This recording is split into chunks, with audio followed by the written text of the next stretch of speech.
Good morning, everybody. This is Dr. Shizuka Koh from Osaka, Japan. I'm very happy to be here today because of the heavy snow in my area. Actually, I arrived last night, 2 days later. So actually, I'd like to thank Professor Menu and NOSCON team for inviting me to this conference. Okay, let me start my presentation. So my talk today is about novel dry eye diagnosis. Actually, we call tear film-oriented diagnosis. Okay, this is my financial disclosure. I believe most of you are familiar with this report by Tear Film Ocular Surface Society. It was actually proposed in 2007 and revised in 2017. And several reports are now available for the newer version.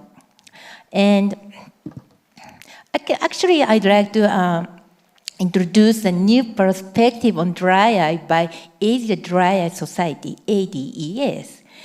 Based on the changes in the understanding of the types of symptoms and signs, ADES proposed a new perspective on dry eye. ADES actually started in, I think actually 10 years ago. First, 3 countries, China, Korea, and Japan, actually dry eye specialists actually got together. And right now, many Asian countries actually are attending the conference. We annually have the Asia Dry Eye Summit annual conference, and I hope actually some ophthalmologists from Nepal can attend the conference as well. Okay, this is a dry eye definition by ADES. As I stated here, dry eye is a multifactorial disease characterized by unstable tear film, causing a variety of symptoms and or visual impairment, potentially accompanied by ocular surface damage. Please look at the red font. Unstable tear film is the key component. Okay, let me summarize briefly difference between the dry definition between DUCE2 and ADES.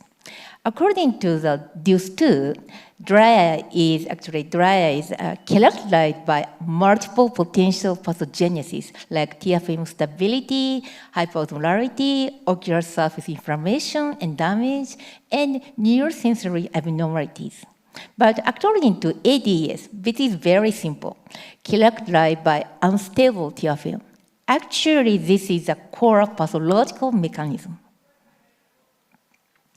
Unstable tear film can be caused by several mechanisms.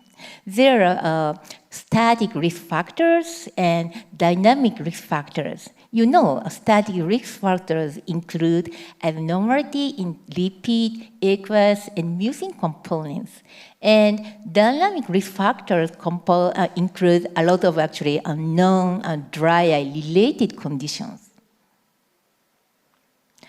Based on abnormality in tear film or epithelial surface, actually ADES actually categorize dry eye into 3 subtypes: aqueous deficient dry eye, and decreased wettability dry eye, and increased evaporation dry eye. So aqueous deficient dry eye, the target component is aqueous tears. In decreased wettability dry eye, the target component is mainly membrane-associated mucin and epithelial cell. And in increased evaporation dry eye, target component is lipid layer or secretory mucin. Of course, there are mixed types may exist. So according to the ADES, dry eye can be diagnosed very, very simply. The combination of symptoms and unstable tear film, you can diagnose dry eye. So actually, it is highly dependent on tear film stability. But without any kind of expensive device, you have all the ophthalmologists have fluorescein. Fluorescein, simple tool and essential first is actually first step in ocular surface examination can help. You can just use of fluorescein. You can assess the tear film stability. Let me revisit the use of fluorescein. So this is a simple 3 rules in use of fluorescein. So apply the minimal amount of fluorescein, because if you put the fluorescein, excessive fluorescein actually may cause extension of breakup time. And also, before you actually put the fluorescein into the lid, actually please check the excessive liquid,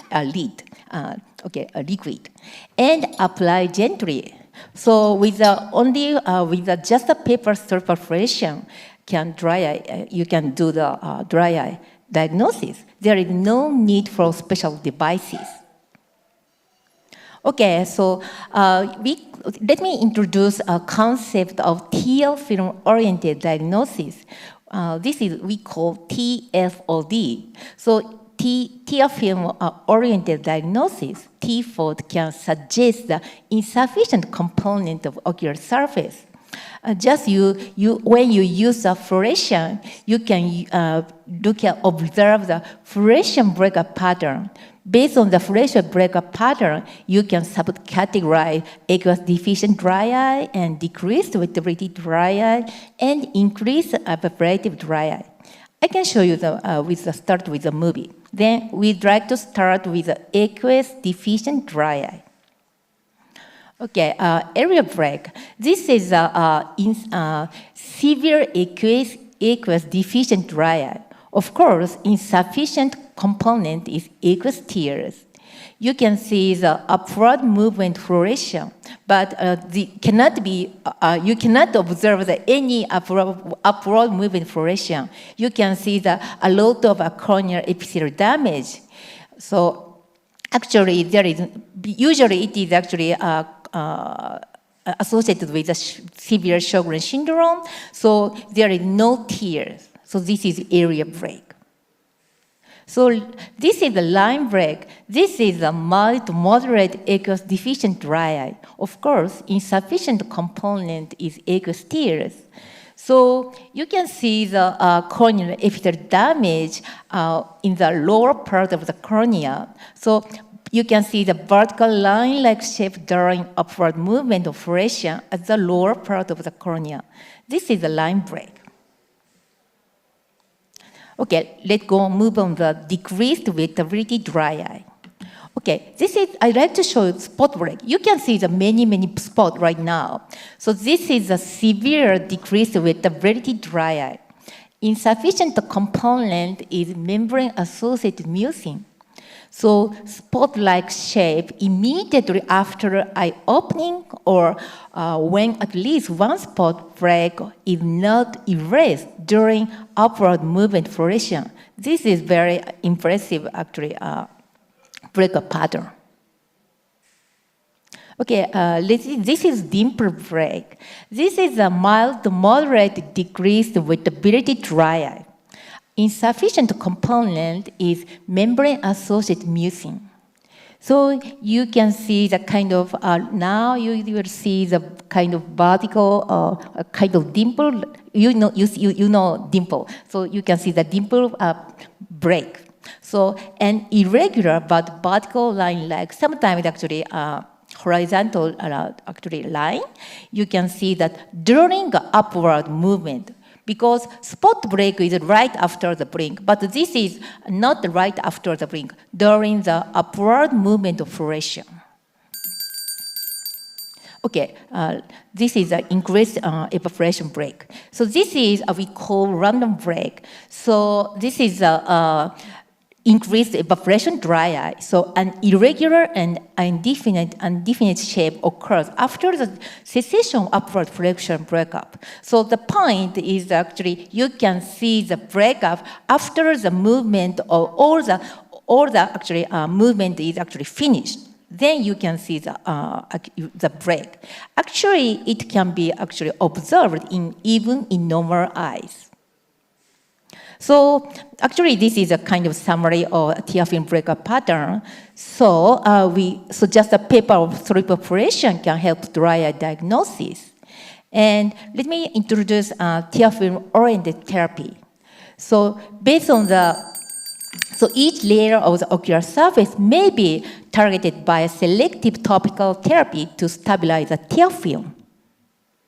So based on the tear film oriented diagnosis, it can suggest a treatment strategy. So in area break, severe type of aqueous deficient dry eye, adequate aqueous supply is needed. Actually, punctal plug is best option.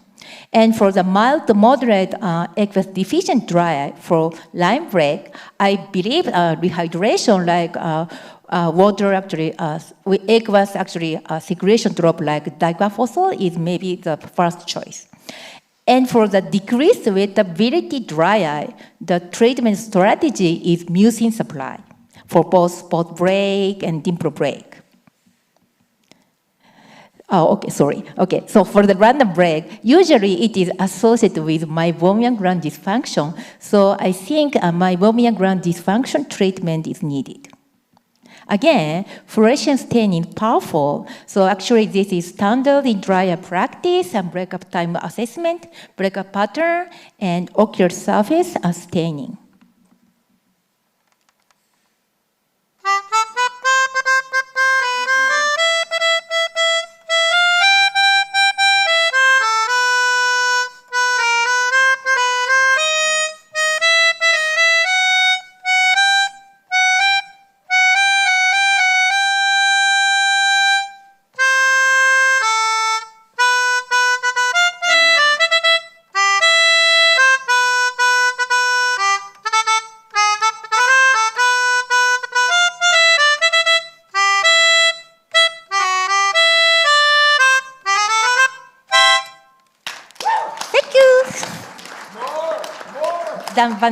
Dhanyavad.